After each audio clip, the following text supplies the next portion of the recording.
Good morning, Sean. I hope all's well. Good morning, John. How are you? Good, good. Just looking at your defense and how much it has improved over the course of the last half of the season. And how much does, what Taron Johnson did and Micah Hyde knocking down the pass against Indy and just the things that Josh Norman returning a pick for a touchdown, how much does that gradual improvement maybe validate the patience that you've showed with that unit and perhaps reinforce confidence in the entire team going into this game? Well, I think it more than anything, John, to your question, it emphasizes and highlights a very resilient group of players that have continued to develop all the way through a season, and that's important because it is a journey. There's going to be highs and lows through a season, and those players have done a phenomenal job of learning from previous situations and experiences, and then building on it as they move forward throughout the year. And the other story that I'm working on is on elite receivers in the playoffs, and you've got one in Stephon Diggs. The common wisdom theory is that, defenses need to shut down, top threats on the other side. But it seems that guys like Diggs and Adams and Tyreek Hill seem to be unguardable. What does that say about players like that at this time of year? Well, I'll tell you, it keeps me up at night trying to figure out how to guard, and our defensive staff trying to figure out how to slow down their offense. Tyreek Hill being one of them, and Kelsey, of course. But yeah, I mean, they're phenomenal players. I've had a chance to be around Diggs on our side, and I'm sure Tyreek on their side, the two you mentioned in particular. Just an honor to be around players that can play at that level, can play this game at that level. And as consistent as they've both been. So a lot of respect, certainly on our side for Diggs, but also Tyreek as well, and I'm sure they feel the same. Thanks very much, Sean. Sure. Sean, between Brian and Leslie, they've coached in 12 championship games. I know you have as well, and a couple of Leslie was with you. I'm wondering, when you formulate your staff, and I know you hired Leslie your first year, and Brian came along the second year. Do you think about that? Do you think about the experience they have in those kinds of games, or is it just experience and, just the quality of coach? But does that come into play as well?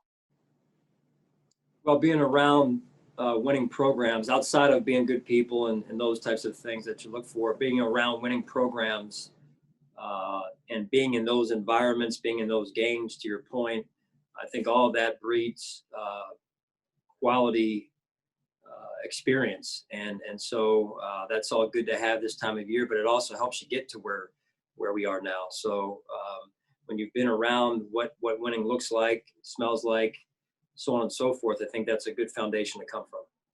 And Sean, I don't know if you saw earlier this morning, we just saw that Phillip Rivers retired. You faced him your first year as a defensive coordinator, and then again now, obviously in his last game. I know you have a lot of reverence for him, but just his overall career, if you just talk about what you've seen from him and how great of a career he had. Yeah, one of the best that I've ever been around at that position. I put him in the same category as all those elite quarterbacks. Extremely smart. I'm sure there's a lot of defensive coordinators right now around the league breathing a sigh of relief, but and with all respect to what Phil has been able to do and just the quality of person he is off the field, even when you go against him. I had a chance to be around him at the Pro Bowl several years ago, and what a competitive guy, but also a high character man and a guy with great core values. Thanks, Coach. Sure. Hey, Sean, Jenna Cottrell in Rochester. Just curious, with everything at stake this weekend, how are you preparing your guys in terms of just the nerves element, that human element of it, especially with the expected environment at Arrowhead? Yeah, I think that's where the that's where the experience comes in. As Sal mentioned, Leslie has experience, significant amount, as well as Brian and some of the other members of our staff. So we bank on that experience, and we'll get our team ready to go. And we know it's going to be a tough environment against the defending world champs, and so we've got to have a great week of preparation for sure. Awesome. Thank you. Yep. Hey, Sean. Good morning. Any update on who's going to anybody that might be out of practice today? Any update on any injuries? Yeah, everything's pretty much status quo as it was the other day. I can tell you that Gabe and Vernon Butler, neither of those two will practice today for us. Okay. And in terms of Matt Milano, some of the numbers that you start digging into this season, you guys are 12-0 with him on the field. Just some points against, passing, rushing yards against. It's pretty amazing the impact that he's made when he's been on the field. It's no secret he's a good player.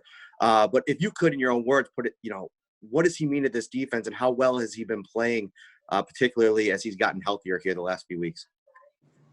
Yeah, I just think he does a great job of doing his 1/11th. That's important, and Matt's a great young man that it's been fun to watch him grow as a Buffalo Bill over the course of his career, and he puts in a lot of time into his job and doing his job at a high level, which is what you just described. Thank you, Sean. Sure.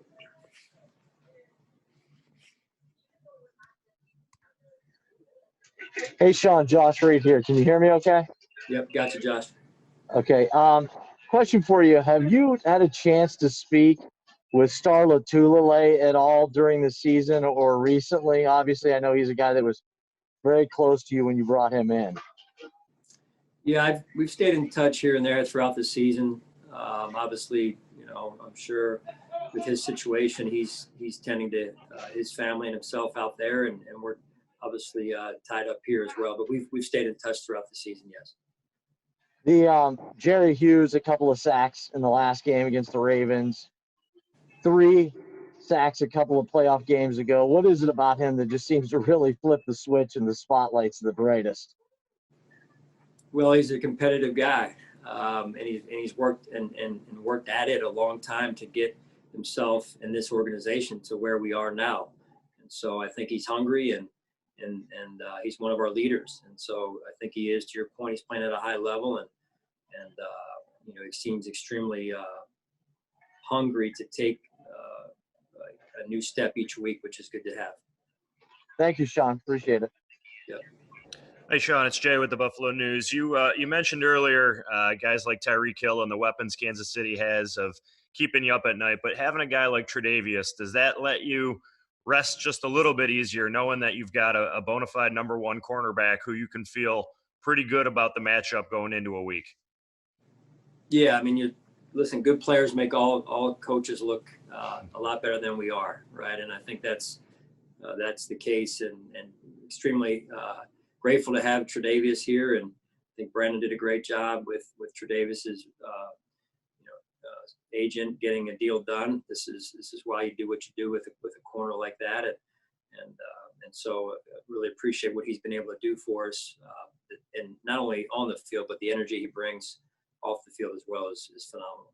When you watched his game the other night, I thought it was a really complete game in terms of run support, his usual good coverage, and then the fabulous hustle play to get out and block on Tyrann's interception. Did you feel the same way about just a really, really complete game and showing what he's evolved into as a player, not just as a coverage guy? Yeah, I mean, he had that foundation when he came to us. What we've seen now is him develop that even more. And so he had a great foundation coming from LSU and Coach Aranda down there, and now what he's been able to develop, being in our environment here in Buffalo, and also the work because of the work he puts in during the season and in the off season, to be honest with you. So a true professional.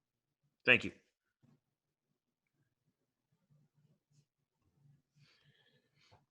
Hi, Sean. Adam Benini. Just a thought, maybe perspective on your defense from the last time that you guys faced them, where they were at that point. You had some injuries you were dealing with at that time also, to maybe the level they're playing at now heading into this matchup with the Chiefs. Yeah, I think it's 2 good football teams. It's kind of been trending that way for however long you guys have narrated that over the course of the last 6 weeks, last back half of the season in the NFL. 2 good football teams. We feel like, we're improving every week. I'm sure they feel the same. and our defense, has continued to develop as well. And you hope that's the case with our entire football team. And just one follow-up, if I can, Josh, just given his growth arc, how prepared do you think he is for a game like this on a stage like this here now, year 3 in? Yeah, I mean, this is the next step for Josh, and this is what you want. This is what you work for. This is what he's worked for. So he'll be ready, and we're extremely confident in Josh. Thanks, Sean. Hey, good morning, Sean. Quick question for you, man. Was hoping you could just speak to the overall job that Brian has done to help develop Josh as an all-around quarterback, both with his mechanics and then helping him through scheme ways too. I think Bills are generally respected for the different ways you scheme up your offense and not make things easy for the quarterback, but help the quarterback like all good teams do. Yeah, Brian's done a really good job. He's an important member of our staff, and those two have an important relationship and a critical relationship, and it's a good relationship. And so, they spend probably more time together than any player and coach in our building, and that's again essential to the job that has to get done. And so they've got a great rapport, the two of them, and so Brian has done a real nice job of helping Josh develop and on the field and off the field and see the game the way a quarterback in his 3rd year that's trending in that upward direction needs to see the game. One quick follow-up, Sean. You've been in this league a long time, and you've seen a lot of different quarterbacks roll through. Can you speak to the importance of the second reaction ability, the increased importance of the off-schedule play in today's football, and why it doesn't feel like it's a coincidence a lot of the league's best quarterbacks have that trait? Well, some of these plays break down from time to time, even though we draw them up for that not to happen. They tend to break down from time to time. And to your point, being able to extend a play or play off schedule or make loose plays, I know that's been labeled to Josh and Patrick as well. So I think that's a good asset to have. Thank you. Hey, Coach, good morning. Herbie Keobi here with the Kansas City Star. I wanted to follow up on John Guerrero's question earlier when you were mentioning elite players in the league. You mentioned Diggs, you mentioned Kelsey, and you mentioned Tyreek Hill. But throughout your career, you've also been around other elite players like Luke Kuechly down in Carolina. And what is the common trait or the attribute that you see in these players and the desire to be great or elite? Well, I think you just said it, the desire to be great and doing whatever it takes to continue to improve themselves. And that hunger, that burning desire to be great that's inside. And the really good ones, the great ones that you mentioned, the names that you mentioned, those are great players and they have it. Thanks, Coach.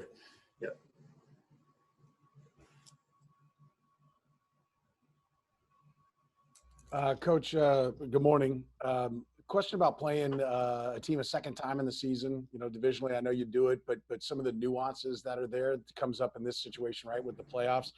It seems like coaches a lot of times the one that wins maybe is at a disadvantage. You feel like you got to go back and do what you did before. Otherwise, maybe you look foolish that, hey, why didn't you, you were pounding the run. Why were you throwing it all around? Andy Reid seems to not maybe be a slave to that. You seem to, and you look at some of the games, is that something that, is kind of, you remember Coach Reid talking about, or is there an approach, a certain style and how you handle that second game in the same season? Well, I just think it's you look at it as experience, and there's no substitute for experience. You try and learn from every situation you're in, and like in life, right? Not try and make the same mistake twice. That's probably just the best answer I could give you. I don't really have a recipe or formula for it. And then as a follow-up, running the football, right? Like that, the old days, you go back. I know when Coach Reid got in, you had to run the ball. That was priority number one. Covering Kansas City sports, I can remember Marty Schottenheimer. We're here to run the ball and stop the run. Very different game. Your game plan against Baltimore, obviously very different. Do you remember when that kind of shifted, where maybe for lack of a better term, stigma of not running the ball maybe came away and it was just about moving the ball? Well, I just know being in the Philadelphia organization with Andy and his philosophy, as well as leadership's philosophy, I felt like, although I wasn't in that realm at that point, was we needed to throw to win back then even, and so that's where I think Andy was ahead of the game, as well as at that point the Eagles organization, from a leadership standpoint, was ahead of the game and a mentality standpoint. So, he's obviously had the success he's had because he's the way he is. Thanks, Coach. Yeah. Is that a Syracuse sweatshirt? Yes, sir, it is. Love it. Love it. Hey, Coach, good morning. I just wanted to ask you, kind of building off what Soren was saying, can you speak to, from the coaching standpoint, what this means to you as someone who has come up under that Andy Reid tree? Well, it's always an honor to go up against great coaches. I mean, Andy will be a Hall of Fame coach here in the future at some point down the road. And, I've learned, and I've said this time and time again, I've learned a lot from Andy Reid in my time with him in Philadelphia. And so I have a tremendous amount of respect for him and his family, the way they helped guide me then and still do today. His wife, Tammy, is tremendous, and the way she is an ambassador as well to the league and the wives in the league, the head coach's wives in particular. And so they've really set the mold of how this thing needs to get done and done the right way. And kind of building on that, you actually got to learn from the great Jim Johnson when it comes to being a defensive guru. What are some of the traits that you took from him and, of course, building this Buffalo defense being to where they are today? Yeah, well, I think you see some of the same traits in Spags' defense in Kansas City. Spags was there as well with us, and there's just some, traits overall, character traits of the defense. Teams that want to affect the quarterback. Jim was big on that. I know he had I don't know if hate's a strong word, but I think he had a very high dislike for opposing quarterbacks. But at the end of the day, he respected the quarterbacks. And I think, as you mentioned, the different quarterbacks, Phillip Rivers just retiring, they're really hard to go against. And you end up disliking those guys because they get in the way of having success. But you have so much respect for those guys because that's what drives our game and our league, quite honestly. Thank you, Coach. Sure. Hey, Sean, it's Adam Teicher at ESPN. I got a couple questions about Tyrann Mathieu for you. As you know, the Chiefs line him up in a variety of spots, ask him to do a lot of different things. I'm curious your opinion. How is that kind of versatility? How many players have you come across with that kind of versatility? Is that unusual in your opinion? Yeah, he's a great player. Watched his career unfold at LSU and the different places he's been. Man, he brings a lot of energy and juice to their team and their defense. In this case, he does a great job disguising, playing multiple positions. He seems extremely smart. I've never really been around him, quite honestly, but I know he's a big factor in Spags' defense out there and probably one of the top players in the league. And knowing where he is pre-snap, any more important or any less important with him than any other defender out there? Well, I think it is a factor, and you need to be aware of where he is. They do a great job disguising. I mean, I was around Spags in Philadelphia, and I think that's probably where one of the things he taught me was the disguise, the way we used to disguise with Dawkins back in Philadelphia and the safeties that played alongside of Brian. And so I know Spags is big with that. Hey, Sean, Jeff McClain here. You've spoken before a lot about, how Andy firing you after 2010 was probably maybe for the best. And you've spoken before about what it did for you in terms of looking at maybe your career arc and reassessing and changing how you coached. But I want to ask you a different question maybe off that. I mean, what do you think may have happened had you stayed and actually remained the defensive coordinator? I mean, I at the end of the day, God's plan unfolded, Jeff. And what would it, I mean, you're asking me to use a crystal ball of what would have happened in Philadelphia. I can only tell you, I mean, I know this, that everyone in their life goes through a crucible moment like that, or moments, and it's what you do with them that defines how far you go. And so I'm thankful that God had a plan for me and my family to, at the moment, to go to Carolina, at that moment to go to Carolina, and extremely grateful for that opportunity to be in that organization with Ron Rivera, and then to come to Buffalo. So that's really been my path.